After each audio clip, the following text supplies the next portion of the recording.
আসসালামু আলাইকুম প্রিয় শিক্ষার্থী বন্ধুরা। এখন আমরা তোমরা জানো যে আগের পর্বেতে আমরা হচ্ছে অ্যালগরিদম ফ্লোচার্টের যে বেসিক পয়েন্টগুলো সেগুলো শিখে ফেলছি। এখন হচ্ছে এই অ্যালগরিদম ফ্লোচার্টেরই আপডেট যে ভার্সন অর্থাৎ শর্ত সম্পর্কিত যে অ্যালগরিদম ফ্লোচার্ট সেগুলো শিখব। তো এটাও হচ্ছে আগের মতোই, মানে আহামরি কোনো চেঞ্জ নাই, একটু পরিমাণ চেঞ্জ, সেটা আমরা একটু দেখে নেব। দেখো ভাইয়া, এবার হচ্ছে যেই প্রোগ্রামটার আমরা সমাধান করব, যেই সমস্যাটার সমাধান করব, সেটার নাম হচ্ছে কোনো সংখ্যা জোড় বা বিজোড় নির্ণয়ের অ্যালগরিদম ফ্লোচার্ট লেখো। কোনো একটা সংখ্যা জোড় হবে নাকি বিজোড় হবে সেটা নির্ণয়ের অ্যালগরিদম ফ্লোচার্ট লিখো। এখন কোনো একটা সংখ্যা জোড় না বিজোড় হবে সেটা আমরা কিভাবে বুঝবো ভাইয়া? আমরা কিন্তু ছোটবেলা থেকে শিখে আসছি যে 1, তারপরে হচ্ছে 3, তারপরে 5, তারপরে হচ্ছে গিয়ে 7, এই সংখ্যাগুলো হচ্ছে আমাদের বিজোড় সংখ্যা, এই সংখ্যাগুলো বিজোড় সংখ্যা। তারপরে 2, 4, 6 এই সংখ্যাগুলো জোড় সংখ্যা। কিন্তু এই জোড় আর বিজোড় বের করার চমৎকার একটা শর্ত আছে, উপায় আছে। সেটা কি ভাইয়া? সেটার সংখ্যা মানে বিষয়টা হচ্ছে এরকম যে কোনো একটা সংখ্যাকে আমি যদি 2 দ্বারা ভাগশেষ করি এবং সেটার মান যদি 0 হয় তাহলেই সংখ্যাটা জোড় হবে, তাহলেই সংখ্যাটা জোড় হবে। এই যে এটা মানে কিন্তু পার্সেন্ট না ভাইয়া, এটা মানে হচ্ছে ভাগশেষ, এটা মানে হচ্ছে ভাইয়া ভাগশেষ, এটা মানে ভাগশেষ। তো এটা কিভাবে বের করতে হয়? ফর এক্সাম্পল দেখো, 7 সংখ্যাটি জোড় না বিজোড় এটা আমরা বের করব। তুমি কিন্তু জানো যে এটা হচ্ছে বিজোড় সংখ্যা, বাট মনে করো যে জানে না, তার জন্য তো আহামরি কঠিন, তাই না? সে কিভাবে বের করবে? 7কে সে 2 দ্বারা ভাগ করবে। তো 2 দ্বারা ভাগ করলে কতবার যাবে? 3 বার। 3 বার গেলে কত হবে? 6। অবশিষ্ট কত থাকবে? 1। এই যে অবশিষ্ট যে মানটা থাকে ভাইয়া, এটাকেই বলা হয় ভাগশেষ, এটাকেই বলা হয় ভাগ শেষ, আর এটাকেই বলা হয় মডিউলাস চিহ্ন। এই যে চিহ্ন, এটা মানেই কিন্তু বোঝানো হয় ভাগশেষ। তাহলে এই সংখ্যাটা বিজোড় হবে কেন? কারণ আমাকে বলছে যদি ভাগশেষ 0 পাই তাহলে সংখ্যাটা জোড়, যেহেতু 0 পাই নাই তার মানে সংখ্যাটা বিজোড়। আরও একটা সংখ্যা দেখি, দেখো ভাইয়া, এই যে এবার লিখবো আমরা হচ্ছে 6, এই সংখ্যাটা জোড় না বিজোড় সেটা আমরা চেক করব, আইডেন্টিফাই করব।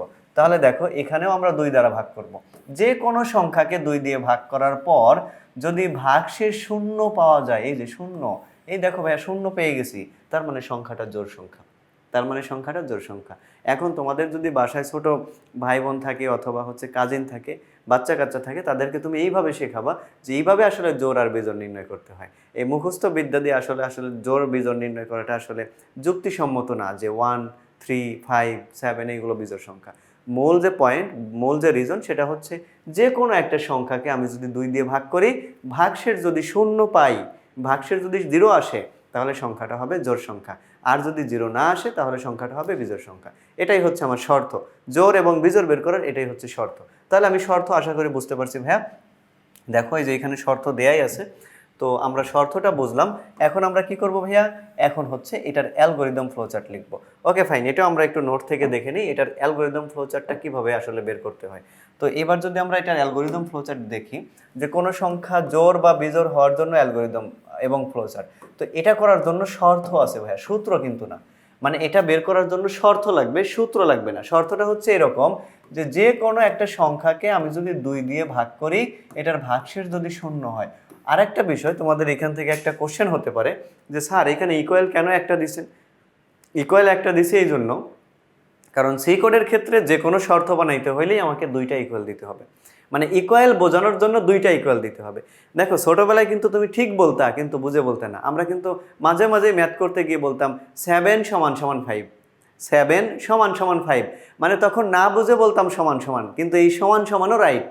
আমরা বলতাম না যে এক্স ইকুয়াল 7 সমান সমান এক্স ইকুয়াল এক্স সমান সমান 7, এরকমভাবে বলতাম।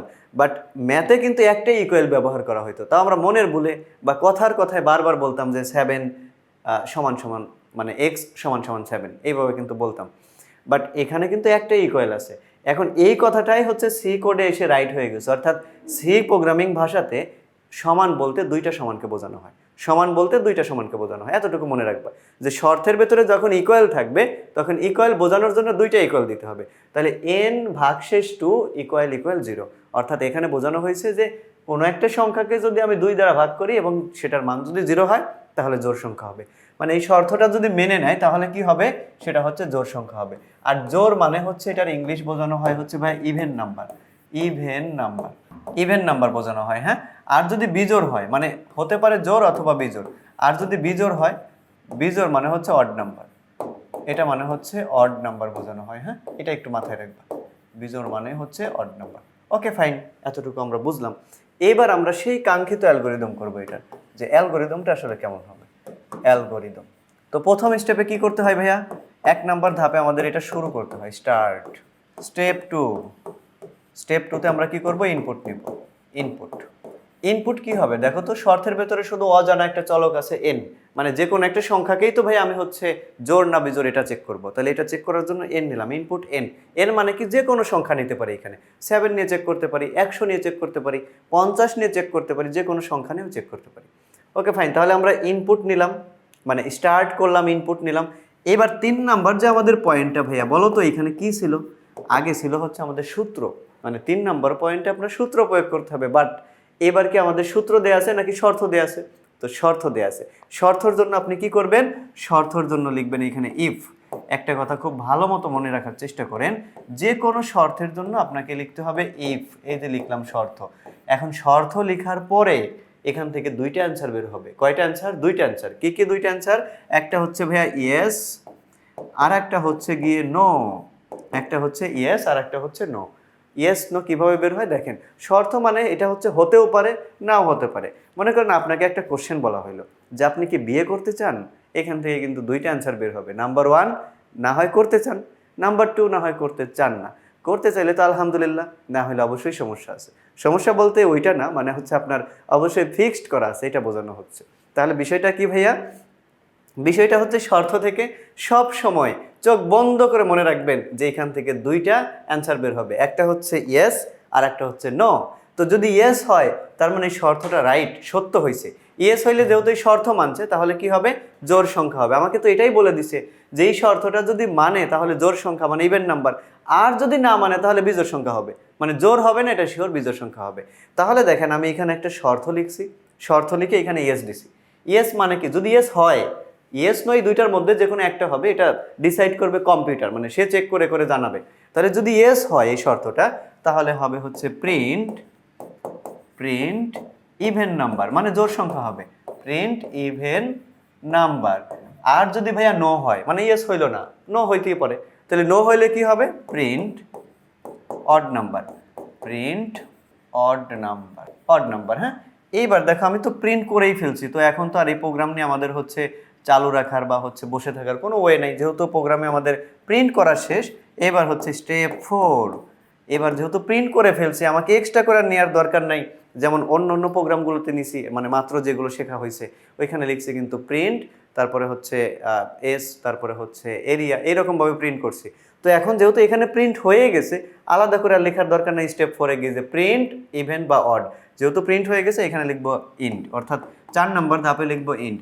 এটাই একমাত্র প্রোগ্রাম যেটা 4টা ধাপেই শেষ হয়ে যায়। আবারও বলি দেখো বিষয়টা, যে আমরা প্রথমে কি লিখছি, শর্ত, মানে প্রথমে স্টার্ট করার পর ইনপুট নিছি, তারপরে শর্ত লিখছি। আর শর্ত ইফ দিয়ে লিখতে হয়, একটু মনে রাখবা কষ্ট করে। আর শর্ত ইফ দিয়ে লেখার পর এই শর্ত থেকে সবসময় 2টা অ্যান্সার বের হয়, একটা ইয়েস আর একটা নো। তো ইয়েস হইলে হবে ইভেন নাম্বার, নো হইলে হবে অড নাম্বার, দেন হচ্ছে আমরা ইন্ট করে দেবো। এখন ভাইয়া এটার ফ্লো চার্টটা কীভাবে করবো দেখো, এটার ফ্লো চার্ট করার জন্য আমরা আসলে কি করতে পারি, তো একটু খেয়াল করে দেখো, তাহলে ফ্লো চার্টটা আমরা বুঝতে পারবো আশা করি। হ্যাঁ, তো এবার আমরা এটার একটু ফ্লো চার্টটা দেখব। ওকে ফাইন, এটা একটু ফ্লো চার্টটা দেখে নিই, যে ফ্লো চার্ট। ওকে, ফ্লো চার্টটা হবে, প্রথমে আমাদের শুরু করতে হবে। শুরু করার জন্য আসলে খুবই উগান্ডা মার্কা, প্রথমে চিত্র অঙ্কন করে ফেলছি, এই যে এরকম, এই যে ফ্লো চার্টের জন্য প্রথমে স্টার্ট করতে হবে। ওকে করলাম ভাইয়া। তারপর আমাদের ইনপুট নিতে হবে, ইনপুট। তারপরে এখানে লিখলাম ইনপুট এন, এই যে ইনপুট এন লিখছি। এবার 3 নাম্বার পয়েন্টে দেখো তো ভাইয়া কি বলছে, 3 নাম্বার পয়েন্টে বলছে আমাদের শর্ত প্রয়োগ করতে বলছে, শর্ত। তো তুমি তো অবশ্যই জানো, দেখো তো জানো কি না যে শর্তে কি আছে, শর্তের চিহ্নটা কেমন, এই যে আমাদের শর্তের চিহ্ন, এই যে এটা হচ্ছে আমাদের শর্তের চিহ্ন। তাহলে শর্তের চিহ্ন যদি এরকম হয় তাহলে আমরা এখন ওই রকমভাবেই চিহ্নটা অঙ্কন করব। দেখো এই যে শর্ত নেওয়ার জন্য আমরা এই চিহ্নটাকে নিব, এই চিহ্নটাকে। তাহলে কি লিখবো, শর্ত ইফ এনকে আমরা ভাগশেষ করব 2 দ্বারা, এনকে আমরা ভাগশেষ করব 2 দ্বারা, সেটা যদি 0 এর সমান হয়, সেটা যদি ভাইয়া কিসের সমান হয়, সেটা যদি 0 এর সমান হয়, এখান থেকে 2টা অ্যান্সার বের হবে। এখান থেকে আমরা একটা অ্যান্সার নিলাম, এখান থেকে একটা অ্যান্সার নিলাম। এখন তুমি আমাকে একটা কোশ্চেন করতেই পারো যে ভাইয়া এখানে আমরা, এটা তো ফিক্সড, আর আমরা জানি শর্তের চিহ্ন পয়েন্ট থাকে হচ্ছে সব মিলে 4টা, তাহলে এটা যেহেতু ফিক্সড, তো আমি আর 2টা পয়েন্ট কি এখান থেকে আর এখান থেকে নিতে পারবো না? অবশ্যই নিতে পারবা। মানে এটা যেহেতু ফিক্সড আর যে 2টা পয়েন্ট আছে, মানে 2টা অ্যান্সার বের হবে, এটা এই 3টা পয়েন্টের যে কোনো জায়গা থেকে তুমি নিতে পারবা, যে কোনো জায়গা থেকে। আমি একটা এই দিক থেকে আর একটা এই দিক থেকে নিতে পারতাম, আবার একটা এই দিক থেকে আর একটা এই দিক থেকে নিতে পারতাম, এটা নাও নিতে পারতাম, কিন্তু এটা দেখলে একটু চিত্রটা ভালো দেখা যায়, এজন্য হচ্ছে মূলত এখান থেকে নেওয়া হয়েছে। এবার দেখো শর্ত থেকে দুইটা অ্যান্সার বের হবে, একটা হচ্ছে ইয়েস আর একটা হচ্ছে নো, একটা ইয়েস আর একটা নো। এখন তুমি এটাও কোশ্চেন করতে পারো, স্যার আমি কি নোটা এই পাশে দিতে পারবো না আর ইয়েসটাকে ওই পাশে দিতে পারবো না? সেটাও 100% দিতে পারবা, কোনো বাধা নেই। তাহলে আমি ইয়েস নো দিলাম। ইয়েস হইলে কি হবে? ইয়েস হইলে প্রিন্ট ইভেন নাম্বার, মানে এই শর্তটা মানছে, ইয়েস মানে হ্যাঁ হয়েছে, শর্তটা মেনে নিছে, সত্য হয়েছে। তাহলে ইয়েস মানে সত্য হওয়া, তার মানে এই শর্ত সত্য হইলে কি হবে? জোড় সংখ্যা হবে। তাহলে জোড় সংখ্যার জন্য আমরা প্রিন্ট করে দেবো, এই যে প্রিন্ট। প্রিন্টের চিহ্নটা কেমন ভাইয়া? প্রিন্টের চিহ্ন হচ্ছে এরকম, তাহলে লিখবো প্রিন্ট ইভেন নাম্বার, একটু শর্টকাট করে লিখলাম ভাইয়া, দেখো প্রিন্ট ইভেন নাম্বার মানে জোড় সংখ্যা, প্রিন্ট ইভেন নাম্বার মানে জোড় সংখ্যা, দেখো সাইডে লেখা আছে এই জন্য শর্টকাট করে লিখলাম। তারপরে যদি নো হয় ভাইয়া বলো তো কি হবে? নো হইলে হবে যে প্রিন্ট অড নাম্বার, মানে এই শর্ত না মানলে প্রিন্ট অড নাম্বার, ON। এইবার দেখো তো এখানে আউটপুট কয়টা হয়েছে ভাইয়া? আউটপুট কিন্তু 2টা। তুমি পূর্বের প্রোগ্রামগুলো একটু দেখে নাও যে এখানে আউটপুট কয়টা করে থাকতো, এই যে প্রিন্ট এ, আউটপুট একটাই কিন্তু থাকতো।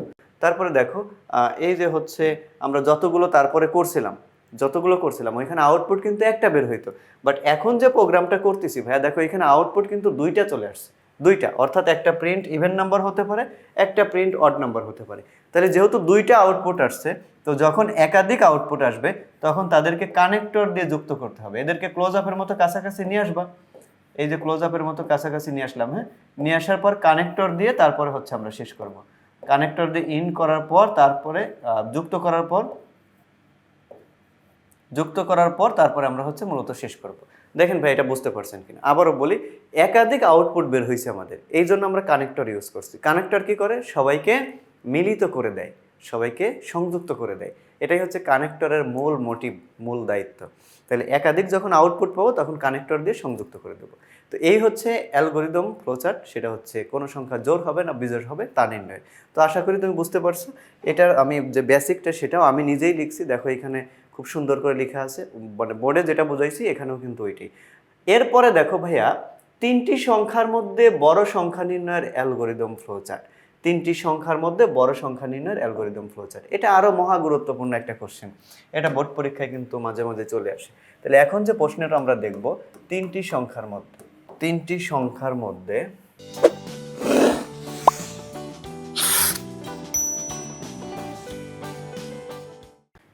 সংখ্যার মধ্যে বড় সংখ্যা নির্ণয়ের অ্যালগরিদম ফ্লোচার্ট। এখন ভাইয়া এখানে 3টি সংখ্যার মধ্যে আমি হচ্ছে এ ধরলাম, বি ধরলাম আর সি ধরলাম, ABC, 3টি সংখ্যাকে ABC ধরলাম। এখন এই বড় সংখ্যা নির্ণয় এটাও শর্ত দিয়ে করতে হবে, মানে আমাকে শর্ত বানাইতে হবে। শর্তগুলো কিভাবে বানাবো? দেখো একটা পয়েন্ট মনে রাখবো, পয়েন্ট আমি লিখবো না কিন্তু মনে রাখতে হবে যে একটা সংখ্যা বড় হবে, মানে তখনই বড় হবে যখন ওই সংখ্যাটা বাকি 2টা সংখ্যার থেকে বড় হবে। অর্থাৎ একটা সংখ্যা 2বার যদি বড় হয়, মানে একবার বি থেকে হইলো, একবার সি থেকে হইলো, তখন তাকে আমরা বড় বলে গণ্য করতে পারবো। আবারও বলি বিষয়টা, একটা সংখ্যা তখনই বড় হবে যখন অবশিষ্ট যে সংখ্যাগুলো আছে বা বাকি যে সংখ্যাগুলো আছে তাদের থেকে বড় হয়, এটা হচ্ছে শর্ত। তাহলে আমি এখানে শর্তটাকে এইভাবে না বলে আমি লিখিত আকারে এইভাবে লিখতে পারি যে একটা সংখ্যা বড় হতে হলে তাকে 2বার বড় হতে হবে। একটা সংখ্যাকে আমি বড় বলে যখন প্রমাণ করব, মিনিমাম তাকে 2বার বড় হতে হবে, 2বার। তাহলে দেখো আমি যদি এ কে টার্গেট করি, মনে করো আমি এখানে এ কে টার্গেট করলাম যে এ কে বড় বানাবো, তাহলে এ কে বড় বানাইতে হবে একবার বি এর থেকে, এই যে বি এর থেকে, আবার এ কে বড় বানাইতে হবে একবার হচ্ছে সি এর থেকে, এই যে দেখো এ 2বার বড় হয়েছে, এ 2বার বড় হয়েছে। আবার যদি তুমি মনে করো যে স্যার আমি হচ্ছে বি কে টার্গেট করব, বি কে বড় বানাইতে চাই, তাহলে বি কে একবার হচ্ছে কার থেকে বড় বানাইতে হবে? এর থেকে, মানে অবশিষ্ট যে সংখ্যাগুলো। আবার বি কে একবার বড় বানাইতে হবে সি এর থেকে। এই যে এইভাবে শর্তগুলো বানাবা। তারপরে তুমি যদি মনে করো যে স্যার আমি এবার সি কে বড় বানাবো, তাহলে সি কে বড় বানাইতে হবে একবার এর থেকে, সি কে বড় বানাইতে হবে হচ্ছে আরেকবার থেকে, মানে হচ্ছে বি এর থেকে। মানে একটা সংখ্যাকে তুমি যদি বড় প্রমাণ করতে চাও তাকে বাকি সংখ্যাগুলো থেকে বড় রাখতে হবে, অর্থাৎ তাকে 2বার বড় রাখতে হবে, এই হচ্ছে আমাদের শর্ত। তো এবার শর্তগুলোকে যদি আমি একটু সুন্দর করে লিখি যে শর্তগুলো আসলে কি হবে ভাইয়া দেখো, তাহলে এখানে হচ্ছে আমরা শর্ত 3টাই বানাইতে পারবো, কিন্তু 3টা শর্ত কখনো ব্যবহার করা লাগবে না। তাহলে প্রথম শর্ত, আমি এই পাশে একটু লিখি প্রথম শর্ত। হ্যাঁ, 1 নম্বর শর্ত হচ্ছে ভাইয়া একে বড় বানাবো। একে বড় বানাবো হচ্ছে গিয়ে একবার বি এর থেকে, এবং এই যেটা দ্বারা এবং বোঝানো হয়, এবং একে বড় বানাবো হচ্ছে একবার সি এর থেকে। এই যে এটাকে বলা হয় শর্ত, এটাকে বলা হয় শর্ত ভাইয়া। আর এই চিহ্ন দ্বারা এবং বোঝানো হয়, এই ডাবল অ্যান্ড চিহ্ন দ্বারা এবং বোঝানো হয়। দেখো এটা কিন্তু লেখা থাকে মাঝে মাঝে C and B, B and B, A and C, এই যেরকম লেখা থাকে এটা দ্বারা এবং বোঝানো হয় চিহ্নটা দ্বারা। মানে বোঝানো হয়েছে যদি বি এর থেকে এ বড় হয় এবং সি এর থেকে এ বড় হয় তাহলে এ বড় হবে। এবার দেখো দ্বিতীয় শর্ত বানাইতে হবে। এবার বি কে টার্গেট করব। বি যদি এর থেকে বড় হয় এবং বি যদি সি এর থেকে বড় হয় তাহলে এটা হচ্ছে দ্বিতীয় শর্ত, তাহলে বি বড় হবে। 3 নম্বর শর্ত বানানো যায় এখান থেকে, সি কে বড় বানাবো। সি যদি এর থেকে বড় হয় এবং সি যদি বি এর থেকে বড় হয়, এটা হচ্ছে তৃতীয় শর্ত। যদিও শর্ত আমরা ব্যবহার করব দুইটা শর্ত দিয়েই হবে, বাকি শর্ত আমাদের আর চেক করার দরকার হবে না। তো এবার এটার অ্যালগোরিদম ফ্লোচার্টটা আমরা একটু দেখে নিই। ভাইয়া দেখো এটার অ্যালগোরিদমটা হচ্ছে আসলে কেমন হবে। এটার অ্যালগোরিদম, তো অ্যালগোরিদমে প্রথমে কি জানি ভাইয়া বলো তো? স্টেপ 1 আমাদের কি করতে হবে? স্টেপ 1 এ শুরু করতে হবে। তাহলে এই যে এখানে লিখলাম step 1 start. Okay fine, step 1 start লিখলাম। এবার দেখো স্টেপ 2, স্টেপ 2 তে কি করতে হবে ভাইয়া বলো তো? স্টেপ 2 তে ইনপুট নিতে হবে। ইনপুট কি কি হবে? এ হবে, বি হবে আর সি হবে। স্টেপ 3, স্টেপ 3 তে কিন্তু আমাদের এইখানে সূত্র নাই, শর্ত আছে। তাহলে শর্তর জন্য আমরা লিখব ইফ। শর্তের জন্য আমরা এখানে কি লিখবো ভাইয়া? ইফ। হ্যাঁ, শর্তের জন্য লিখবো ইফ। ইফ লিখে প্রথম শর্তটা লিখবো যে এ বড় বি এর থেকে এবং এ বড় হচ্ছে সি এর থেকে। এই যে প্রথম শর্ত লিখলাম, এ বড় বি এর থেকে এবং এ বড় সি এর থেকে। ওকে ফাইন, এই শর্ত থেকে সবসময় দুইটা অ্যান্সার বের হয়, একটা ইয়েস একটা নো। একটা ইয়েস বের হবে আর একটা নো বের হবে। তো ইয়েস যদি হয়, দেখো এ কয়বার বড় হয়েছে ভাইয়া বলো তো? 2বার। এ কয়বার বড় হয়েছে? 2বার। তাহলে প্রিন্ট এ হবে, মানে এটাই হচ্ছে বড় সংখ্যা, এটা বোঝানো হচ্ছে আর কি। প্রিন্ট এ মানে এ হচ্ছে বড় সংখ্যা। যদি নো হয় তাহলে আরও তো আমার শর্ত আছে, তাই না? যদি আরও শর্ত থাকে, নো হইলে আমরা পরবর্তী ধাপে গিয়ে বাকি শর্তগুলো চেক করব। তাহলে নো হইলে আমি এখানে লিখবো গো টু, মানে পরের ধাপে চলে যাব। Go to step. এখানে দেখো 3 পর্যন্ত অলরেডি ব্যবহার করে ফেলছি, 3। তার মানে লিখবো এখানে গো টু স্টেপ 4, মানে 4-এ গিয়ে আর যে শর্তগুলো আছে এগুলো চেক করব। 4-এ গিয়ে আর যে বাকি শর্তগুলো আছে এগুলো চেক করতে হবে। ওকে ফাইন ভাই, এটা আমরা চেক করব। তো এবার দেখো এরপরে আমরা আসলে কি করব? হ্যাঁ, এরপরে আসলে আমরা কি করব দেখো। এবার হচ্ছে স্টেপ আমরা কত লিখবো ভাইয়া? এবার লিখবো হচ্ছে স্টেপ 4। স্টেপ 4 লিখে আমরা দ্বিতীয় শর্ত লিখবো ইফ। দ্বিতীয় শর্ত ইফ লিখে আমাদের দ্বিতীয় শর্তটা কি? এবার হচ্ছে আমরা বি কে বড় বানাবো। বি কে বড় বানাবো কার থেকে? এর থেকে একবার, এবং বি বড় হবে কার থেকে? সি এর থেকে একবার। এই যে এখান থেকে লিখলাম। তাহলে এখানেও যেহেতু শর্ত লিখছে আবার ইয়েস নো হবে, এই যে আবারও ইয়েস নো হলো। তো এবার যদি ইয়েস হয়, মানে ইয়েস হয়, তাহলে কে বড় হবে? বি বড় হবে। তাহলে আমরা এখানে লিখে দেব প্রিন্ট বি। আর যদি নো হয়, এইবার হচ্ছে আর তৃতীয় শর্ত আমাদের চেক করার দরকার হবে না। এই ক্ষেত্রে আমরা এখানে বলেই দিতে পারবো যে এও যদি বড় না হয়, বিও যদি বড় না হয়, তাহলে অবশিষ্ট আছে সি, তাহলে অবশ্যই সি বড় হবে। তাহলে আমরা এখানে লিখে দেব প্রিন্ট সি। তারপরে দেখো সবগুলোই প্রিন্ট করা হয়ে গেছে। স্টেপ 5-এ গিয়ে লিখবো আমরা ইন্ড। স্টেপ 5-এ গিয়ে লিখবো হচ্ছে ভাইয়া আমরা ইন্ড লিখে দেবো। এবার একটু বুঝো বিষয়টা, আর একটু ক্লিয়ার করে বোঝার চেষ্টা করো। তাহলে আমরা 3 নম্বর ধাপে গিয়ে শর্ত চেক করছি। শর্ত থেকে দুইটা অ্যান্সার বের হবে, একটা ইয়েস এবং আরেকটা নো। তো ইয়েস হইলে হবে প্রিন্ট এ, আর যদি নো হয় তাহলে আমরা আরেকটা ধাপ চেক করার জন্য লিখবো গো টু স্টেপ 4। তারপরে দেখো স্টেপ 4-এ গিয়ে আমরা আবার শর্ত লিখছি। তো এই শর্ত থেকে যদি ইয়েস হয় তাহলে যেহেতু 2বার বি বড় আছে তাহলে প্রিন্ট বি, আর যদি না হয় তাহলে আরেকটা যে শর্ত আছে সি এর জন্য, এটার চেক করার দরকার নেই, কারণ অটোমেটিক্যালি তখন হচ্ছে সি বড় হবে। এখন 3জন ব্যক্তি মনে করো আসো, 3জন ব্যক্তির ভেতর থেকে যদি বলি যে প্রথম 2জন ভালো ব্যক্তি, তাহলে খারাপ ব্যক্তিকে 3 নাম্বার ব্যক্তি। এই খারাপ ব্যক্তি যে 3 নাম্বার, এর জন্য কিন্তু আর তোমার কোনো ক্যালকুলেশন করতে হচ্ছে না। মানে প্রথম 2জন ভালো ব্যক্তি যদি হয় অবশ্যই খারাপ হবে 3 নাম্বার ব্যক্তিটা। আবার যদি বলি 3জন ব্যক্তির মধ্যে প্রথম 2জন ব্যক্তি ভালো নয়, তাহলে ভালো ব্যক্তি কে? 3 নাম্বার ব্যক্তি, কারণ তোমাকে 2টা চেক করছো, তাহলে পরেরটা চেক করতে হয় না। সেম ওয়েতে আমি এ আর বি চেক করছি, যে এ আর বি যদি বড় না হয় তাহলে কে হবে? সি বড় হবে। এবার আরেকটা যে পয়েন্ট ভাইয়া তোমাকে শেখাবো সেটা হচ্ছে, আমি যদি শর্তগুলো এইভাবে না নিই, শর্ত তো 3টা তুমি বের করতে পারবাই আশা করি। শর্ত তিনটা কিন্তু তুমি বের করতে পারবা। তুমি যদি এবার দেখো আমি এখানে প্রথম শর্ত লিখছি, ওকে ফাইন, আমি লিখলাম না প্রথম শর্ত এখানে, হ্যাঁ আমি হচ্ছে এখানে তৃতীয় শর্ত দিয়ে শুরু করব, 3 নম্বর শর্ত দিয়ে, আমার ইচ্ছা, মনে করো আমার ইচ্ছা মতো শুরু করব এবং তোমার ইচ্ছা সেটা। তো এখানে প্রথমে বড় বানাইলা সি, যে সি বড় হবে এর থেকে এবং সি বড় হবে বি এর থেকে। তাহলে এইটা যদি শর্ত লিখো তাহলে প্রিন্ট কে হবে, এ হবে নাকি এবার সি হবে বলো তো ভাইয়া? কারণ সি দুই জায়গাতেই বড় হয়েছে, তার মানে এখন আর এ হবে না, এখন হবে হচ্ছে আমাদের সি। প্রথমেই প্রিন্ট হবে সি। তারপরে যদি এটা নো হয় তাহলে গো টু স্টেপ 4, আর একটা শর্ত গিয়ে চেক করবে। এখন তোমার যদি আমি এখানে, হ্যাঁ দ্বিতীয় শর্তই নিলাম, কোনো সমস্যা নেই, এখানে দ্বিতীয় শর্ত নিলাম, তাহলে দ্বিতীয় শর্ত যদি ইয়েস হয় প্রিন্ট হবে বি, যদি নো হয় প্রিন্ট হবে এবার হচ্ছে তাহলে এ, কারণ সি আর বি চেক করা হয়ে গেছে, অবশিষ্ট আছে কি এ। তাহলে এখানে কিন্তু প্রিন্ট আর সি হবে না, তখন এখানে হবে প্রিন্ট এ। এখানে কি হবে ভাইয়া? প্রিন্ট এ। এবার দেখো যদি জিনিসটাকে আমরা এরকম ভাবে করি, ভাইয়া সর্বোচ্চ লেভেলের একটু বোঝানোর জন্যই তোমাদের এত মানে বেসিক সহকারে করানোর চেষ্টা করতেছি, যাতে তারপরে তুমি জিনিসটা খুব ভালো মতো বুঝো। এবার দেখো আমি এখানে হচ্ছে 3 নম্বর শর্ত কিন্তু ব্যবহার করছি। এখন এখানে যদি আমি 1 নম্বর শর্ত ব্যবহার করি, যে এ যদি বড় হয় বি এর থেকে এবং এ যদি বড় হয় সি এর থেকে, তাহলে দেখো তো এখানে প্রিন্ট কে হবে? এটা হইলে পরে প্রিন্ট হবে এ, এখানে এটা হইলে প্রিন্ট হবে এ, কারণ হচ্ছে এ বড় হয়েছে দুই জায়গায়। আর যদি নো হয়, দেখো প্রিন্ট সি হয়েছে একবার, এ হয়েছে একবার, তাহলে অবশিষ্ট আছে বি, তাহলে নো হইলে হবে প্রিন্ট বি। এই হচ্ছে পয়েন্টটা ভাইয়া, ইজি জিনিস, একেবারে ইজি বিষয়গুলো। তো আশা করি তুমি এটা বুঝতে পারছো। এখন তোমাকে যদি চলক দিত যে এক্স ওয়াই জেড দিয়ে তুমি করো, এক্স ওয়াই জেড, তখন কেমনে শর্ত বানাইতা? প্রথম শর্ত হচ্ছে এক্স বড় হইতো ওয়াই এর থেকে এবং মানে এক্স বড় হইতো কার থেকে? জেড এর থেকে। আবার দ্বিতীয় শর্ত কেমনে বানাইতে ভাইয়া তুমি? ওয়াই বড় হইতো এক্স এর থেকে এবং ওয়াই বড় হইতো জেড এর থেকে। এই যে এরকম ভাবে কিন্তু তুমি শর্তও বানাইতে পারবে ভাইয়া, আহামরি কঠিন কিছু নাই এই বিষয়টা। তাহলে আশা করি তুমি এটা বুঝছো। তো এখন আমরা যেই জিনিসটা শিখবো এটা হচ্ছে ফ্লো চার্টটা শিখবো, এটার হচ্ছে ফ্লো চার্টটা শিখবো। হ্যাঁ তাহলে এটা হচ্ছে আমরা অ্যালগোরিদমটা একটা সাইডে রেখে দিই, রেখে দিয়ে আমরা এবার হচ্ছে ফ্লো চার্টটা করার চেষ্টা করবো। হ্যাঁ দেখো ফ্লো চার্টটা আপনারা বুঝেন কিনা। হ্যাঁ তো এবার একটু খেয়াল করে দেখবা যে এটার ফ্লো চার্টটা কেমন হয়। ওকে ফাইন, এবার দেখো আমরা এটার ফ্লো চার্টটা একটু দেখে নিই। ফ্লো চার্ট, এটার বাংলাটা হচ্ছে প্রবাহ চিত্র। তোমাকে ফ্লো চার্টের পরিবর্তে কিন্তু প্রবাহ চিত্রও কোশ্চেনে বলে দেওয়া থাকতে পারে।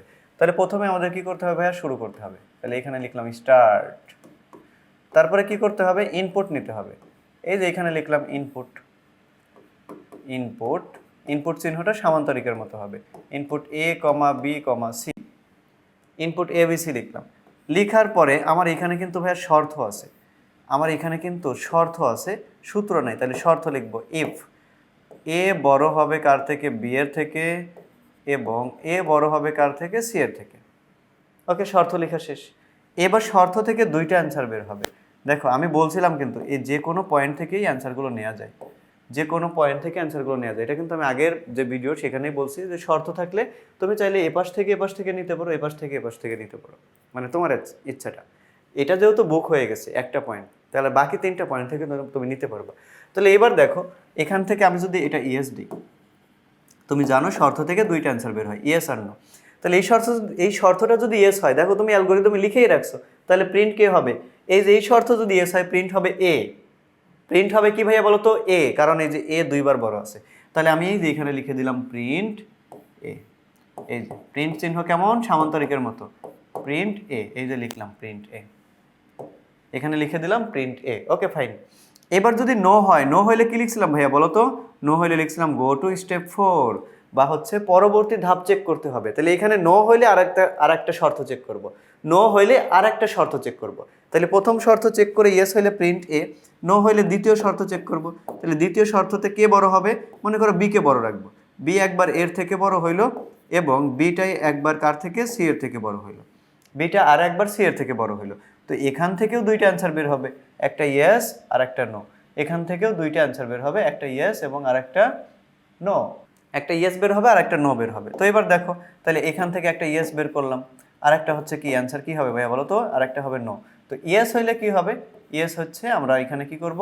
ইয়েস হচ্ছে প্রিন্ট করে দেব, ইয়েস হইলে প্রিন্ট করব, যে প্রিন্ট, প্রিন্ট হচ্ছে আমরা এখানে কি করব? প্রিন্ট বি, প্রিন্ট বি, কিন্তু প্রিন্ট কি হবে? বি হবে যদি এস হয়। আর নো হইলে দেখো তো ভাইয়া আর কি কোনো শর্ত লাগবে আমাদের? এই দুইটাই তো শর্ত, তাই না?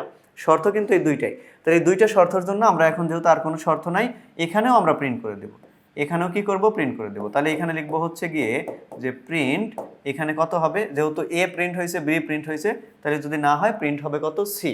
তাহলে দেখো একাধিক কিন্তু আমরা আউটপুট পেয়ে গেছি, এই যে একাধিক আউটপুট। তাহলে একাধিক আউটপুট পেয়ে গেলে আমি কি বলছিলাম ভাইয়া, তাদেরকে কানেক্টর দিয়ে যুক্ত করতে হয়। কানেক্টর, এই যে এই বেচারা কিন্তু যুক্ত হয় নাই, এখানে যুক্ত হবে। একাধিক আউটপুট পাইলে কানেক্টর দিয়ে যুক্ত করতে হয়। তারপরে হচ্ছে আমরা এখানে কি করব, এখানে লিখবো হচ্ছে ইন্ট। এখানে কি লিখবো ভাইয়া বলো তো, এখানে লিখবো হচ্ছে আমরা গিয়ে ইন্ট, এখানে লিখবো ইন্ট, এই যে শেষে গিয়ে লিখবো ইন্ট। তো এই হচ্ছে আমাদের এটার অ্যালগরিদম এবং এই হচ্ছে আমাদের এটার প্রসেস। দেখো কত ইজি জিনিসগুলো তুমি যদি বুঝো। মানে এটা করার নিয়ম হচ্ছে ইনপুট দেওয়ার পর তুমি শর্তগুলো লেখা শুরু করবা। শর্ত ইয়েস হইলে প্রিন্ট, মানে যেটা হওয়ার কথা আর কি সেটা হবে, নো হলে আরেকটা শর্ত চেক করবা। আবার আরেকটা শর্ত ইয়েস হইলে যেটা প্রিন্ট হওয়ার কথা সেটা চেক করবা, লিখবা, নো হলে আরেকটা শর্ত চেক করবা, যদি থাকে, আর না থাকলে ওইখানেই প্রিন্ট হয়ে যাবে।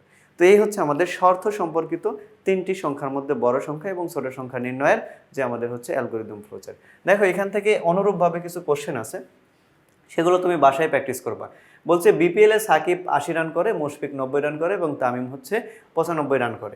এবার আমাদের এখানে যে কোশ্চেনটা বলছে ভাইয়া, কোশ্চেনটা হচ্ছে উদ্দীপকের ব্যাটসম্যানদের রানের গড় নির্ণয়ের অ্যালগরিদম লিখো। মানে তিনটি সংখ্যার গড় সূত্রটা তুমি দিয়ে দিবা এই যে এরকম ভাবে, এ বি জি ইকুয়াল। এই রানগুলো উল্লেখ করার দরকার নেই, রানগুলো উল্লেখ করতে হবে না। তুমি তিনটা হচ্ছে চলক ধরবা, সাকিবের জন্য ধরবা এস প্লাস, মুশফিকের জন্য ধরবা হচ্ছে এম প্লাস, তামিমের জন্য ধরবা টি। তাহলে ডিভাইডেড বাই কত হবে 3। এই যে এরকম ভাবে দিবা, সংখ্যাগুলো তোমার কাউন্টই করার দরকার নেই, তুমি জাস্ট চলক ধরে নিবা। এবার বলছে খ নাম্বার যে কোশ্চেনটা, তিনজন ব্যাটসম্যানের মধ্যে কে বেশি রান করেছে তা নির্ণয়ের সি ভাষার কোড লিখো। তা নির্ণয়ের সি ভাষার কোড না লিখে তুমি অ্যালগরিদম ফ্লোচার্ট লিখবা, অ্যালগরিদম এবং ফ্লোচার্ট তিনটি, মানে তিনজনের মধ্যে কে বেশি রান করছে। দেখো তুমি কিন্তু বুঝতেই পারতেছো তিনজনের মধ্যে তামিম 95 রান, এটা সে বেশি রান করেছে। বাট তোমাকে এটা কোডিং এর মাধ্যমে দেখাইতে হবে, অ্যালগরিদম ফ্লোচার্টের মাধ্যমে। এখানে তোমার সংখ্যাগুলো নেয়ারই দরকার নেই, আমি যেভাবে করাইছি শুধু চলক ধরে নিবা যে তামিমের জন্য হচ্ছে টি, মুশফিকের জন্য এম এবং সাকিবের জন্য এস, আর বাকি ফর্মালিটি সেম, এখানে কোনো সংখ্যা নেওয়ার দরকার নেই। তো এই হচ্ছে আমাদের এই কিউআরের যে কোশ্চেনটা। আমরা পরবর্তীতে আরও কিছু এই শর্ত সম্পর্কিত অ্যালগরিদম ফ্লোচার্ট শিখবো, যেটা হচ্ছে সবচেয়ে বেশি ইম্পর্টেন্ট। তো আজকে এই পর্যন্তই, আশা করি তোমরা এইগুলো বাসায় বসে আরও বেশি বেশি প্র্যাকটিস করলে বুঝতে পারবা। আমরা দেখা হবে হচ্ছে পরবর্তী ভিডিওতে অন্য কোনো সমস্যার অ্যালগরিদম ফ্লোচার্ট নিয়ে। তো সে পর্যন্ত সবাই ভালো থাকো, সুস্থ থাকো, আসসালামু আলাইকুম।